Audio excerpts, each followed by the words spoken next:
কুরআন হাদিসে যত আমলের কথা বলা হয়েছে তার মধ্যে সবচেয়ে বেশি ফজিলতপূর্ণ, লাভজনক কিন্তু সহজ 6টি জিকিরের কথাই ঘুরে ফিরে এসেছে। প্রথমটা হলো রাসূলুল্লাহ সাল্লাল্লাহু আলাইহি ওয়াসাল্লামের উপর বেশি বেশি দরুদ পাঠ করা। সুবহানাল্লাহ। তাহলে আজ থেকে আমাদের ঘরের জিকির শুরুই হবে দরুদ দিয়ে।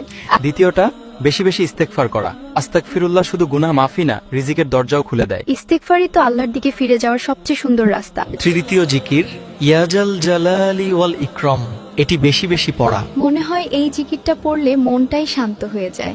চতুর্থটা লা হাওলা ওয়ালা কুওয়াতা ইল্লা বিল্লাহ, সব শক্তি যে আল্লাহর কাছ থেকেই আসে, জিকিরটা মনে করিয়ে দেয়। পঞ্চম জিকির লা ইলাহা ইল্লা আনতা সুবহানাকা ইন্নী কুনতু মিনাজ জালিমিন। কষ্টে পড়ে এই দোয়া পড়লে আল্লাহ পথ খুলে দেন।